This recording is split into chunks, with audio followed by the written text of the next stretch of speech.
First of all, I thank you for that introduction. And even though it is still in the morning, I am delighted to be here with the members of the State Duma and the Federation Council. It is important to me to have this opportunity because the prospects for virtually every important initiative President Putin and I have discussed over the last 2 days will obviously depend upon your advice and your consent. And because through you I can speak to the citizens of Russia directly, those whom you represent. I have made 5 trips to Russia in my years as president. I have worked with President Yeltsin and now with President Putin. I have met with the leadership of the Duma on more than one occasion. I have spoken with Russia's religious leaders, with the media, with educators, scientists, and students.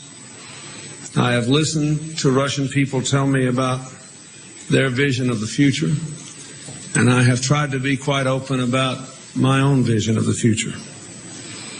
I have come here at moments of extraordinary optimism about Russia's march toward prosperity and freedom, and I've been here at moments of great difficulty for you. I believe very strongly from the first time I came here that Russia's future fundamentally is in the hands of the Russian people. It cannot be determined by others, and it should not be. But Russia's future is very important to others, because it is among the most important journeys the world will witness in my lifetime.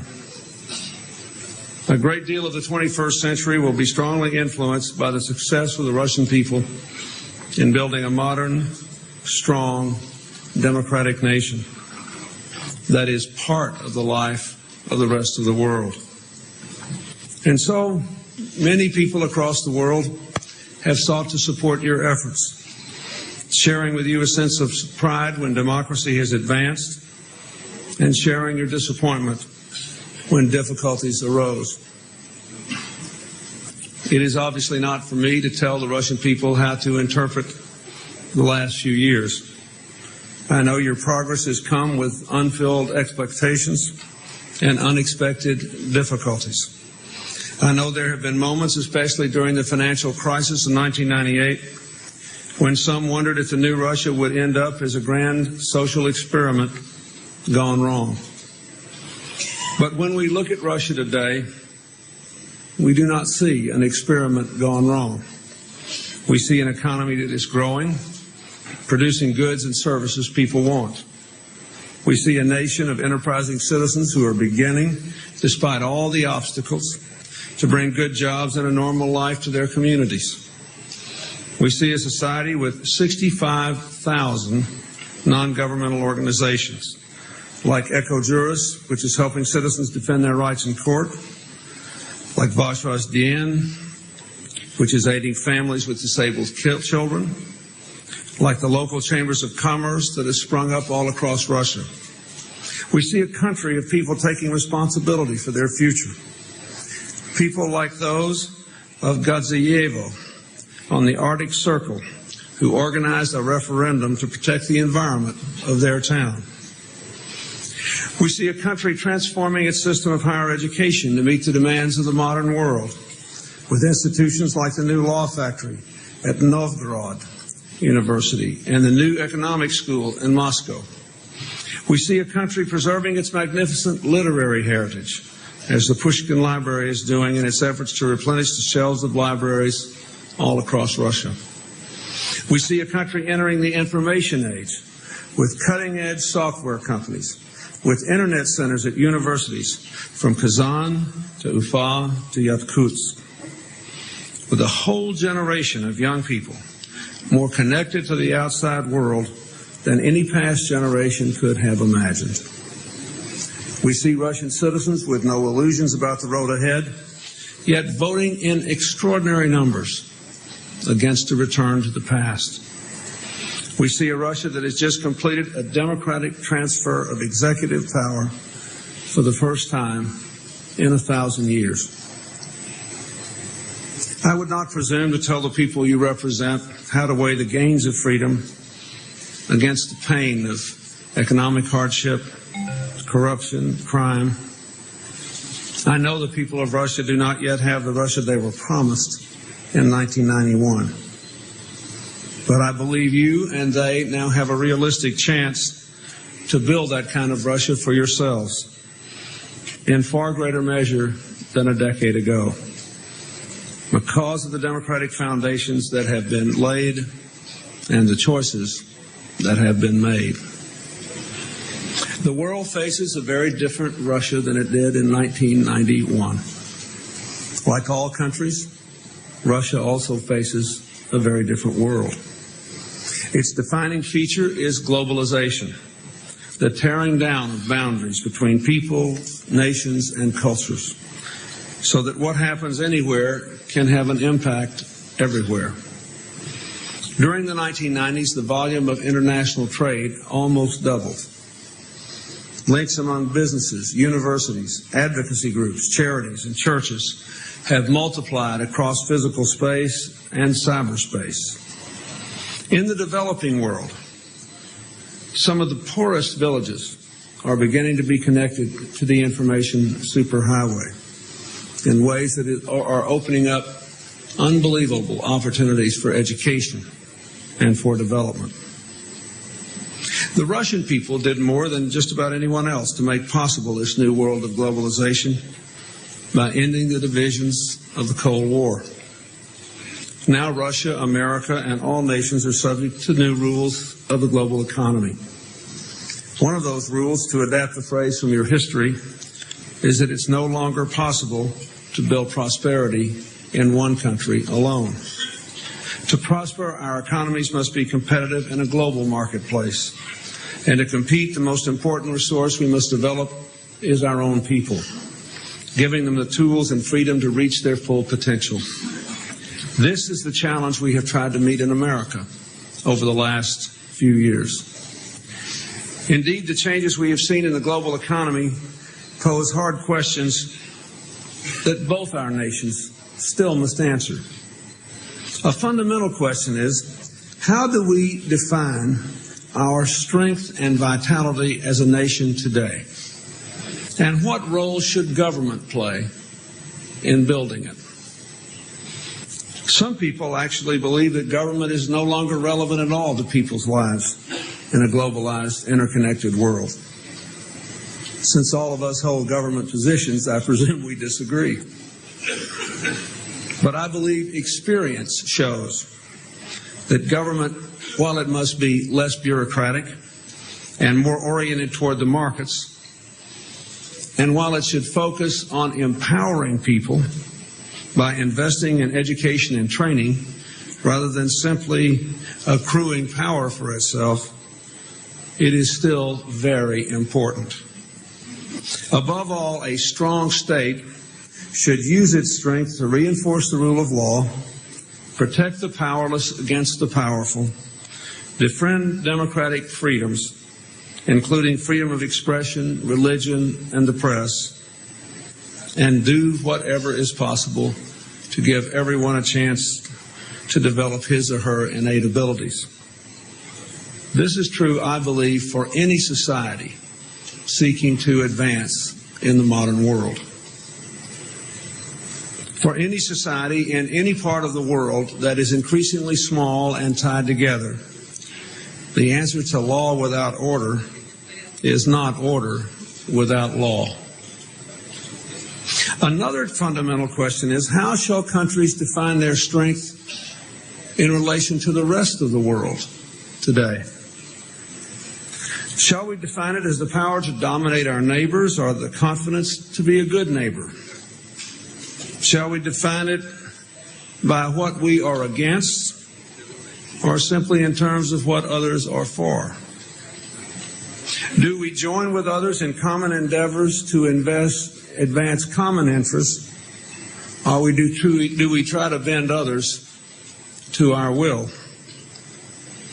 This Federal Assembly's ratification of START II and the Comprehensive Test Ban Treaty suggests you are answering these questions in a way that will make for both a stronger Russia and a better world, defining your strength in terms of the achievements of your people and the power of your partnerships and your role in world affairs.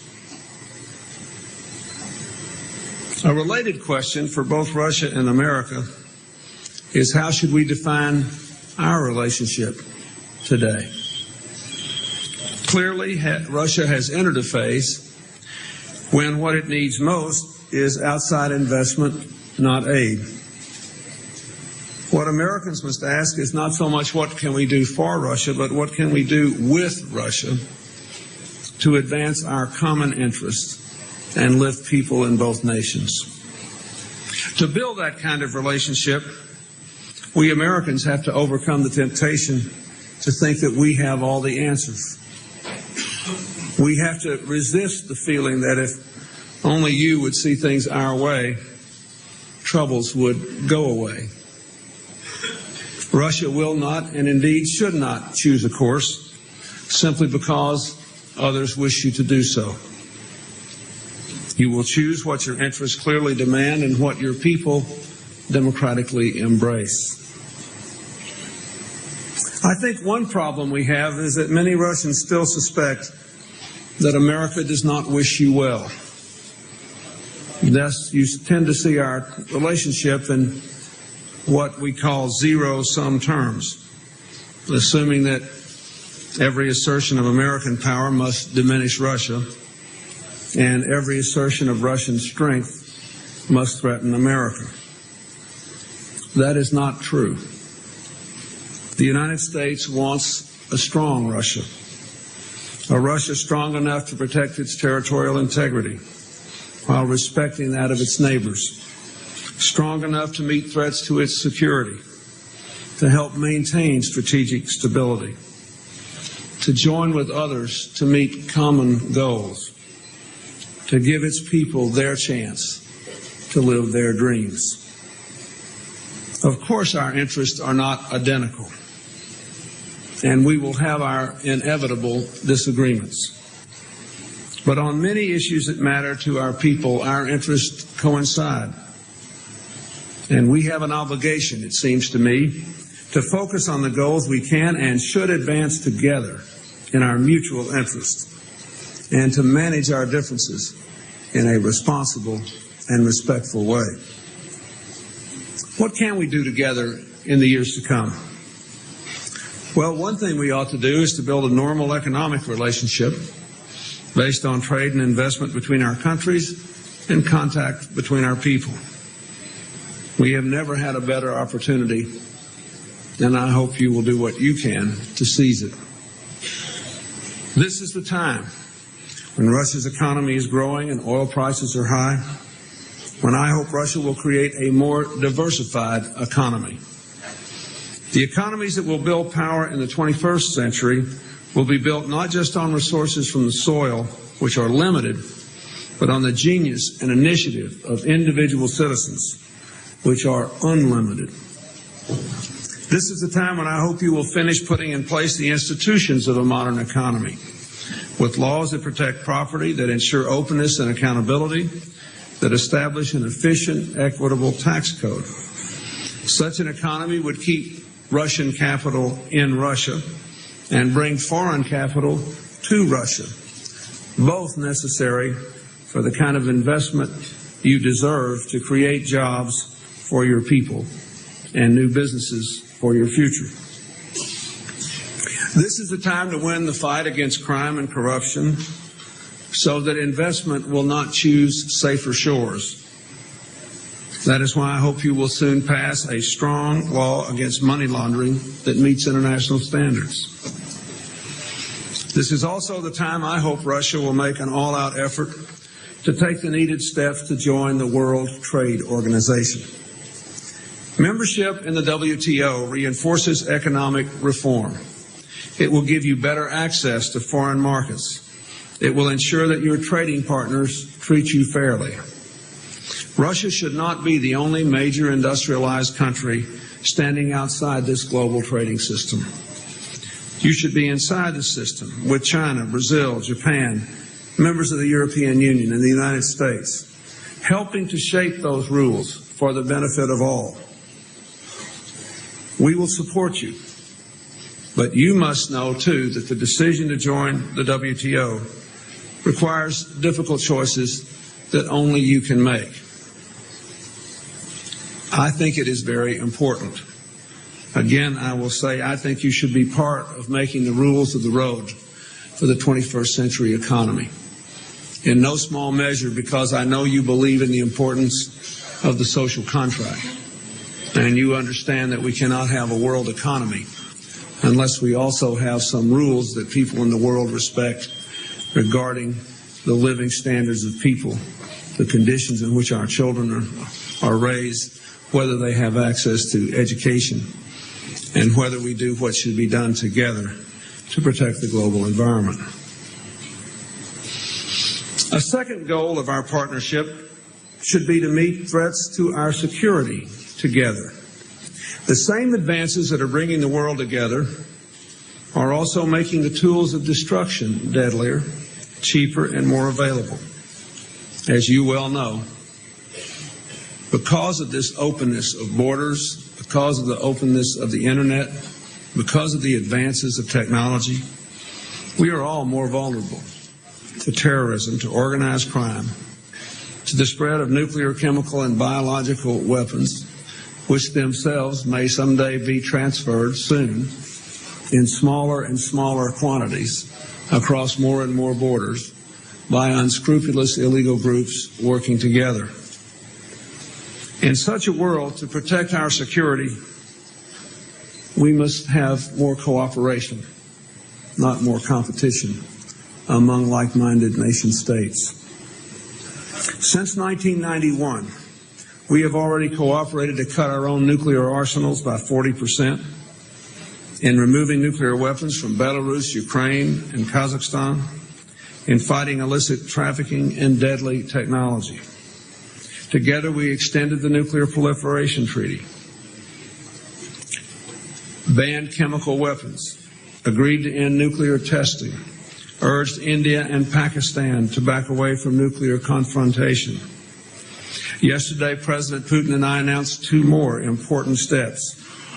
Each of us will destroy 34 tons of weapons-grade plutonium, enough to build thousands of nuclear weapons.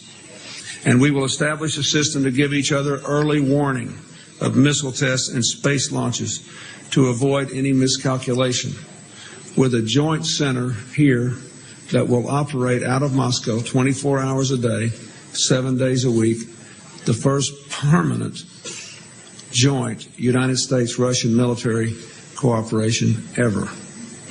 I am proud of this record, and I hope you are too. We will continue to reduce our nuclear arsenals by negotiating a START III treaty and to secure the weapons and materials that remain. But we must be realistic. Despite our best efforts, the possibility exists that nuclear and other deadly weapons will fall into dangerous hands, into hands that could threaten us both. Rogue states, terrorists, organized criminal groups. The technology required to launch missiles capable of delivering them over long distances, unfortunately, is still spreading across the world. The question is not whether this threat is emerging. It is. The question is, what is the best way to deal with it? It is my strong preference that any response strengthen the strategic stability and arms control regime that has served our two nations so well for decades now. If we can pursue that goal together, we will all be more secure. Now, as all of you know well, soon I will be required to decide whether the United States should deploy a limited national missile defense system designed to protect the American people against the most imminent of these threats. I will consider, as I have repeatedly said, many factors, including the nature of the threat, the cost of meeting it, the effectiveness of the available technology, and the impact of this decision on our overall security, including our relationship with Russia and other nations, and the need to preserve the ABM Treaty. The system we are contemplating would not undermine Russia's deterrent or the principles of mutual deterrence and strategic stability. That is not a question just of our intent, but of the technical capabilities of the system. But I ask you to think about this, to debate it, as I know you will, to determine for yourselves what the capacity of what we have proposed is. Because I learned on my trip to Russia that the biggest debate is not whether we intend to do something that will undermine mutual deterrence. I think most people who have worked with us, not just me and others, over the years know that we find any future apart from cooperation with you in the nuclear area inconceivable. The real question is a debate over what the impact of this will be because of the capacity of the technology involved. And I believe that is a question of fact which people of goodwill ought to be able to determine. And I believe we ought to be able to reach an agreement about how we should proceed at each step along the way here in a way that preserves mutual deterrence, preserves strategic stability, and preserves the ABM Treaty. That is my goal. And if we can reach an agreement about how we're going forward, then it is something we ought to take in good faith to the Chinese, to the Japanese, to others who are interested in this, to try to make sure that this makes a safer world, not a more unstable world. I think we've made some progress, and I would urge all of you who are interested in this to carefully read the statement of principles to which President Putin and I agreed yesterday. Let me say that this whole debate on missile defense and the nature of the threat reflects a larger and I think more basic truth. As we and other nation states look out on the world today, increasingly we find that the fundamental threat to our security is not the threat that we pose to each other, but instead threats we face in common. Threats from terrorists and rogue states, from biological, chemical, and nuclear weapons, which may be able to be produced in increasingly smaller and more sophisticated ways. Public health threats like AIDS and tuberculosis, which are now claiming millions of lives around the world, and which literally are on the verge of ruining economies and threatening the survival of some nations. The world needs our leadership in this fight as well. And when President Putin and I go to the G8 meeting in July, I hope we can support a global strategy against infectious disease. There is a global security threat caused by environmental pollution and global warming. We must meet it with strong institutions at home and with leadership abroad. Fortunately, one of the benefits of the globalized information age is that it is now possible to grow an economy without destroying the environment. Thanks to incredible advances in science and technology, over the last 10 years, a whole new aspect in economic growth has opened up. It only remains to see whether we are wise enough to work together to do this, because the United States does not have the right to ask any nation, not Russia, not China, not India, to give up future economic growth to combat the problem of climate change. What we do have is the opportunity to persuade every nation, including people in our own country who don't yet believe it, that we can grow together in the 21st century and actually reduce greenhouse gases at the same time.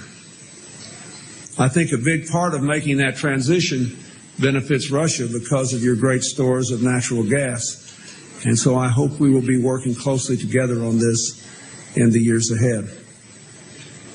In the Kyoto Climate Change Treaty, we committed ourselves to tie market forces to the fight against global warming. And today, on this World Environment Day, I'm pleased that President Putin and I have agreed to deepen our own cooperation on climate change.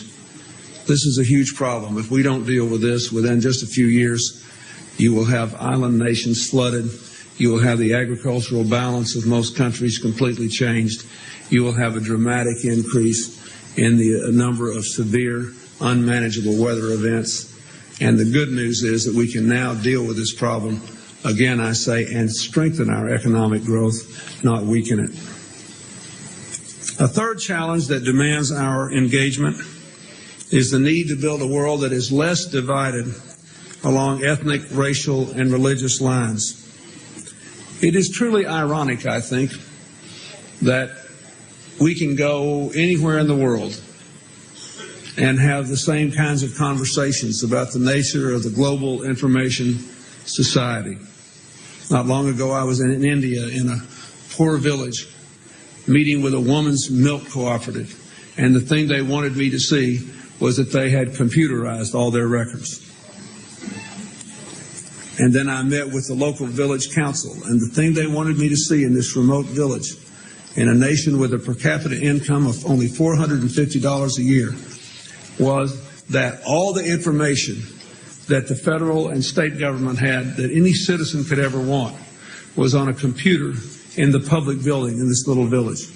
And I watched a mother, had just given birth to a baby, come into this little public building and call up the information about how to care for the child and then print it out on her computer, so that she took home with her information every bit as good as a well-to-do American mother could get from her doctor about how to care for a child in the first 6 months.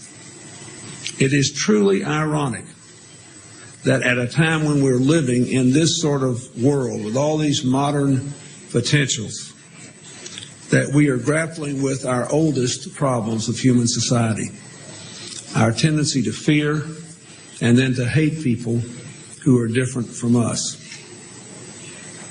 We see it from Northern Ireland to the Middle East to the tribal conflicts of Africa to the Balkans to many other places on this earth.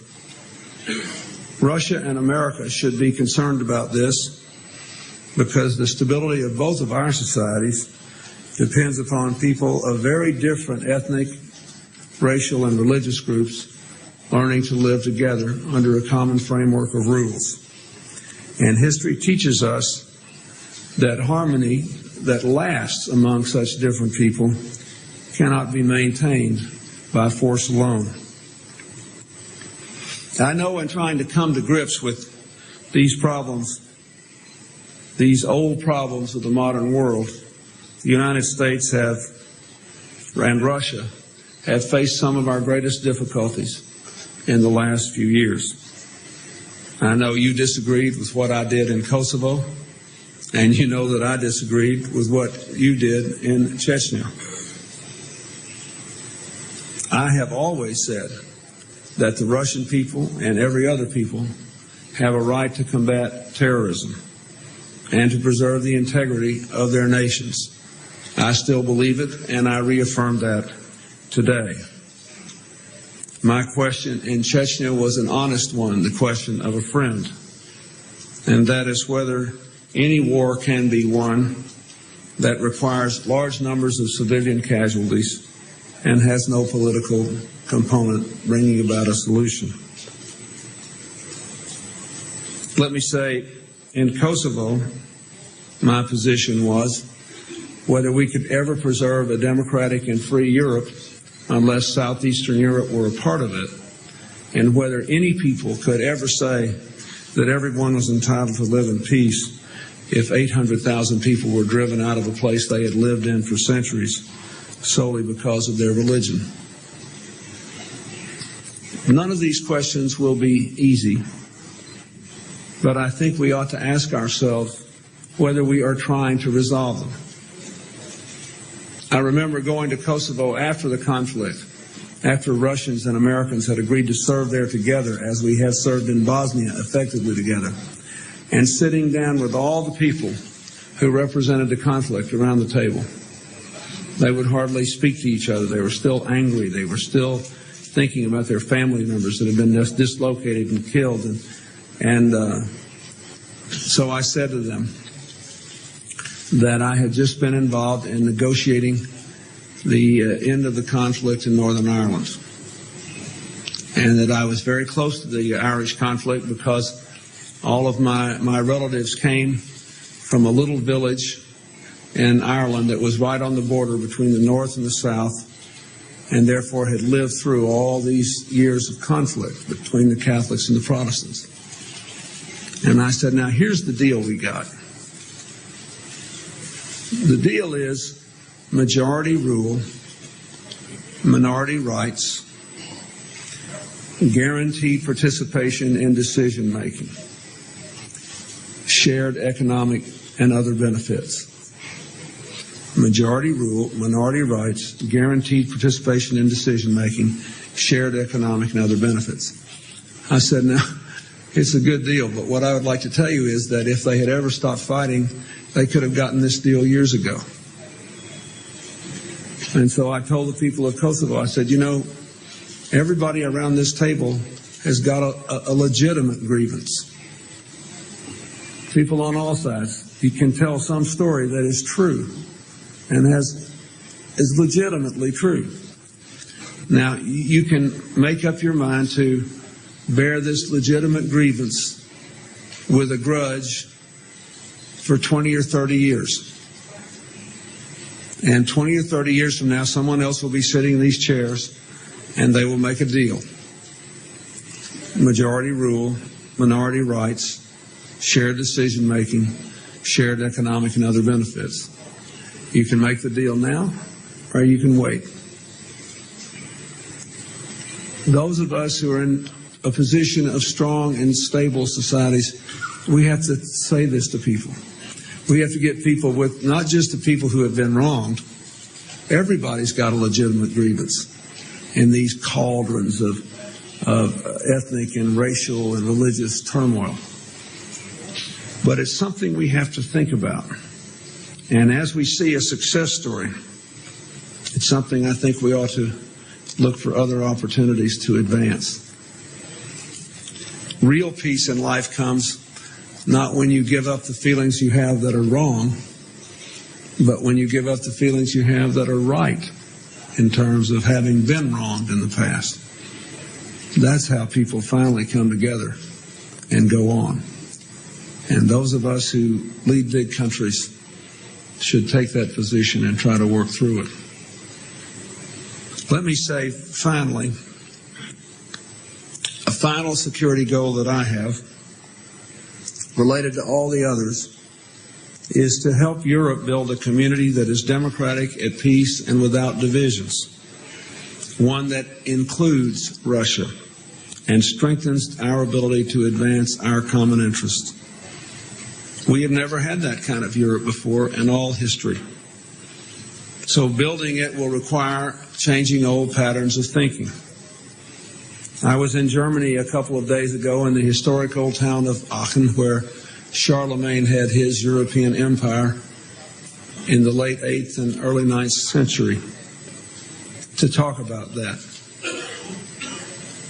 There are, I know, people who resist the idea that Russia should be part of Europe, and who insist that Russia is fundamentally different from the other nations that are building a united Europe. Of course, there are historical and cultural arguments that support that position. And it's a good thing that you're different and that we're different. It makes life more interesting.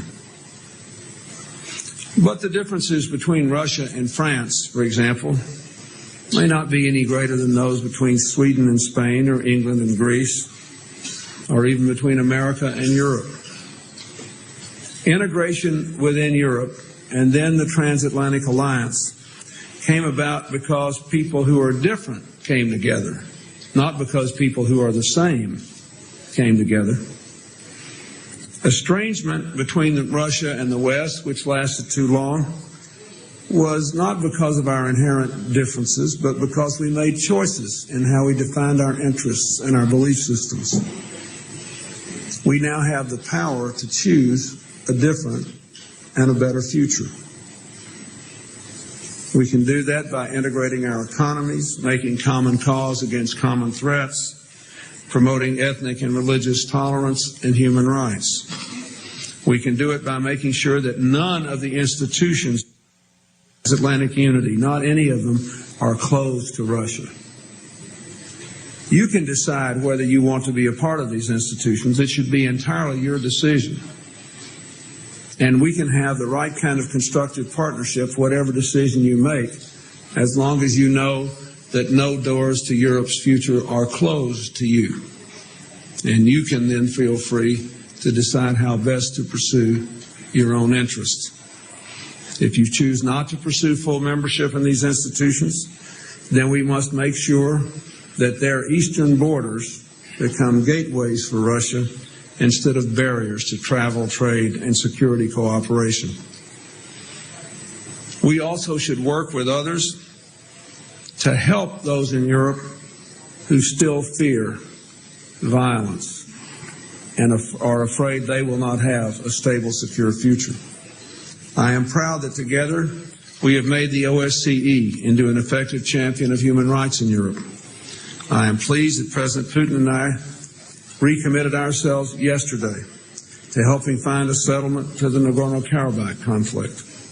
I am proud we have together adapted the Conventional Forces in Europe Treaty to reduce conventional arms in Europe and eliminate the division of the continent into military blocs.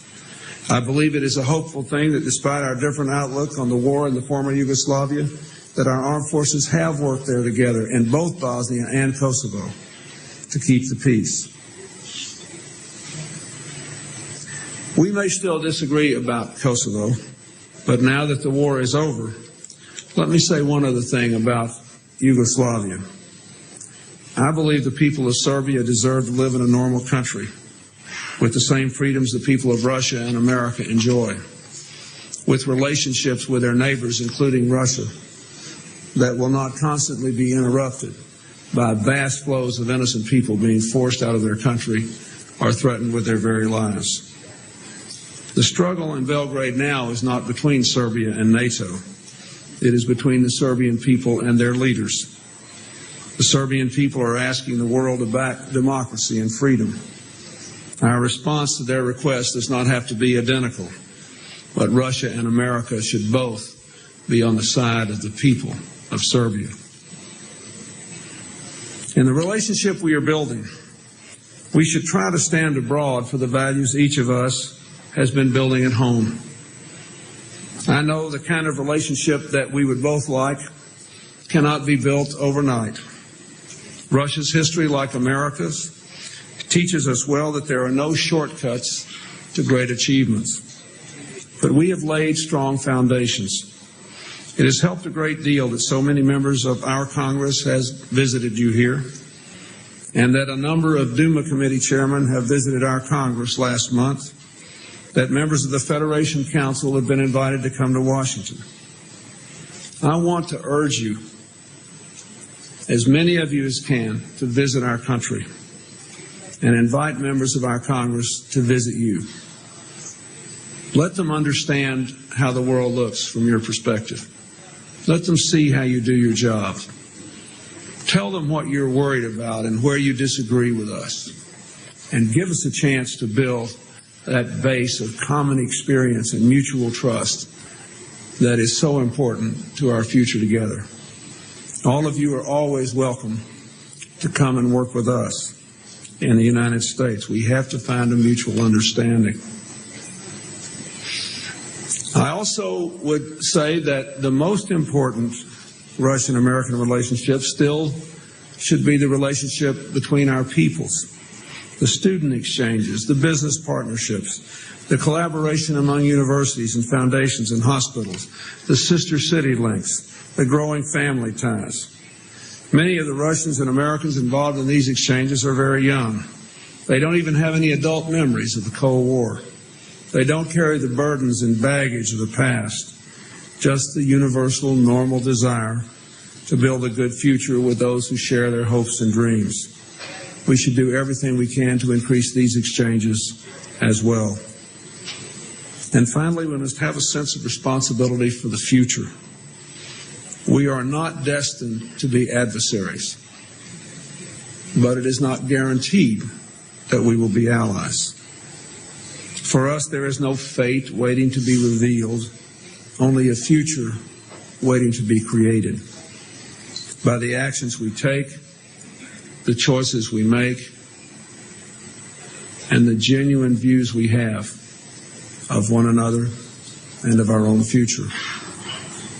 I leave you today looking to the future with the realistic hope that we will choose wisely, that we will continue to build a relationship of mutual respect and mutual endeavor, that we will tell each other the truth with clarity and candor as we see it, always striving to find common ground, always remembering that the world we seek to bring into being can come only if America and Russia are on the same side of history.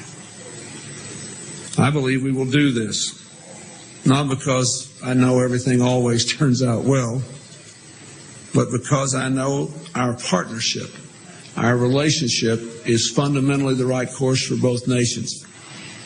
We have to learn to identify and manage our disagreements because the relationship is profoundly important to the future. The governments our people elect will do what they think is right for their own people. But they know that one thing that is right is continuing to strengthen the relationship between Russia and the United States. Our children will see the result, a result that is more prosperous and free and at peace than the world has ever known. That is what I believe we can do. I don't believe any American president's ever come to Russia 5 times before. I came twice before that. Once when I was a very young man, and our relations were very different than they are now. All my life, I have wanted the people of my country and the people of your country to be friends and allies, to lead the world away from war toward the dreams of children. I have done my best to do that. I hope you will believe that that is the best course for both our countries